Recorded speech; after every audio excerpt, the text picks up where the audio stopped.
माझी सून वेश्या होती. माझं वय आता 60कडे झुकतंय. शरीर थकलेलं आहे. पण डोक्यातली आठवणी मात्र दिवसेंदिवस अधिक जाग्या होत चालल्या आहेत. ज्या गोष्टी मी अनेक वर्षापासून मनात दडवून ठेवल्या त्या आता उफाळून येतात. आणि त्यातली एक गोष्ट म्हणजे माझी सून वेश्या होती.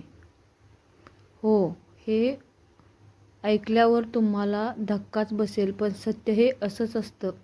ते डोळे चुकवत नाही आणि काळाच्या पडद्याआडी लपत नाही. माझा मुलगा खूप साधा, मेहनती, थोडा भोळा होता. त्याला संसाराचं फारसं काही कळत नव्हतं. लग्नाचं वय झालं म्हणून आम्ही स्थळं बघून त्याचं लग्न लावून दिलं. सून दिसायला सुंदर होती, बोलण्यात गोडवा, चेहऱ्यावर निरागसपणा आणि वागणं अगदी सोज्वळ. पहिल्याच दिवशी तिने माझे पाय धरून नमस्कार केला तेव्हा माझं हृदय भरून आलं होतं. पण जेव्हा खरं रूप उलगडायला लागलं तेव्हा माझ्या पायाखालची जमीनच सरकली. लग्न झाल्यानंतर काही महिने सर्व सुरळीत होतं. ती घरात सगळं काम करत होती. स्वयंपाक, धुणं, भांडी, पूजापाठ सगळं नीटनेटकेपणे. पण मला अधूनमधून जाणवत होतं की ती रात्री उशिरा मोबाईलवर कोणाशी तरी बोलत असे. मी म्हटलं चालायचं आजकालच्या मुली. एक दिवस मी तिचा मोबाईल चुकून हातात घेतला आणि तिथे काही असेल मेसेजेस वाचले. मन सुन्न झालं. मी काही बोलले नाही. मुलाला काही न सांगता मी तिच्या हालचालींवर लक्ष ठेवायला सुरुवात केली. आणि मला जे समजलं त्यावर विश्वास ठेवणं कठीण होतं. ती रोज संध्याकाळी बाहेर जायची आणि रात्री उशिरा यायची. काही वेळा तर दुपारी कुठेतरी गायब असायची. कारण विचारलं की म्हणायची मैत्रिणीच्या घरी होते, आज कॉलेजमध्ये कार्यक्रम होता, असं काहीसं. पण एक दिवस मी तिचा पाठलाग केला. ती एका जुनाट इमारतीत शिरली. मी थोडा वेळ थांबून मागे गेले. एक खोली, आतून दरवाजा बंद. पण काही वेळाने एक पुरुष बाहेर पडताना दिसला. त्याचा चेहरा पाहून मी हादरले. तो आमच्या गावातला व्यापारी होता. सध्या शहरात राहतो. आणि त्या खोलीत माझी सून. मी तिला घरी काहीच बोलले नाही. पण दुसऱ्या दिवशी मी पुन्हा गेले. वेगळा माणूस, वेगळं वेळ, तीच खोली, पुन्हा तीच. आणि हे एका दिवसाचं नव्हतं. ते तर तिचा व्यवसाय होता, वेश्या व्यवसाय. ती घरात गुणी सून, पण बाहेर वेश्या. माझ्या संसारात विष ओतणारं हे सत्य मी मनात ठेवून चालवणार होते. पण एक दिवस माझा मुलगाच रडत माझ्यापाशी आला. म्हणाला, आई, मला सगळं समजलंय. ती मला म्हणाली, तुझ्यासोबत संसार करायचा नव्हता. मी फक्त तुझ्या घरात राहण्यासाठी हे लग्न केलं. माझं घर, आयुष्य वेगळं आहे. तो एक दिवस माझ्या आयुष्यात काळरात्र होता. माझ्या लेकराच्या डोळ्यात अश्रू होते. आत्मविश्वास हरवलेला होता. तो घर सोडून निघून गेला. आम्ही शोधत राहिलो, पण तो परतलाच नाही. ती मात्र ताठ मानेने घरातच राहिली.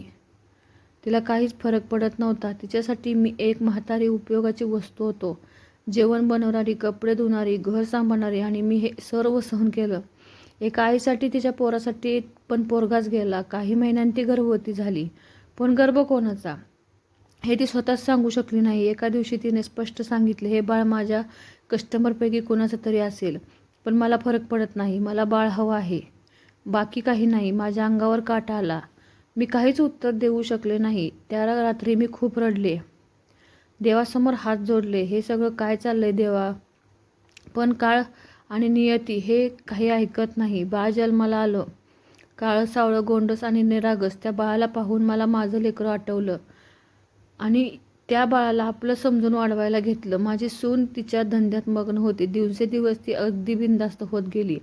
घरात पुरुषांना घेऊन येणं, अंगावरची कपड्यांची बंधनं झुगारणं, आईपणाचं कोणतंही भान न ठेवता वागवणं, हे सर्व आता तिच्या नित्याचं झालं. आणि मी फक्त एका कोपऱ्यात शांत बसलेली असायची. एक म्हातारी, एक आजी जी पोरगं गमावून बसलेली. आणि सून विकृत आयुष्याशी लढायचं बळ हरवून बसली होती. माझ्या आयुष्यात एकच आधार होता, ते बाळ. तेच माझं आयुष्य.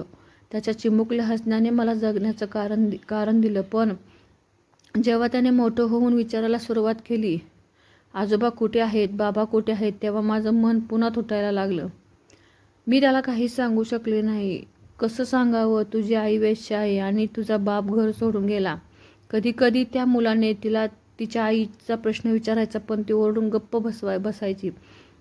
माझं काय आयुष्य आहे हे तुझ्या कामाचं नाही, असं ती म्हणायची. एक दिवस मी तिच्या बोलण्याचा निर्णय घेतला. कसली गरज होती तुला हे सगळं करण्याची? तू तर शिकलेली, चांगल्या घरातली वाटत होतीस. ती माझ्याकडे बघून हसली. म्हणाली, आईजी, तुम्ही काय समजता की सगळं घर, संस्कार, चांगुलपणा यातच राहतं का? मला पैसा हवा होता आणि मी तो घेतला. तुमच्या लेकराला मी सांभाळ असतं, पण त्याचं मन कमजोर होतं. माझ्या डोळ्यात अश्रू व्हायला लागले. पण बाळाचा विचार तरी कर, मी म्हणाले.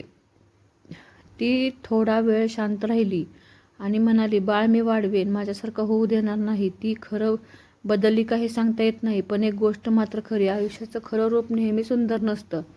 काही वेळा ते इतकं काळ असतं की त्याला स्वीकारणं हेच मोठं साहस असतं. आज ती सून नाही, ती बाई नाही, तो मुलगा मोठा झाला, पण त्या आठवणी, त्या व्रण अजूनही आहेत. माझं घर अजून उभं आहे, पण आतल्या भिंती अनेकदा रडल्या आहेत. आणि मी फक्त एक आई, एक सासू, एक आजी, जी फक्त एक सत्य सांगू शकते की माझी सून वेश्या होती.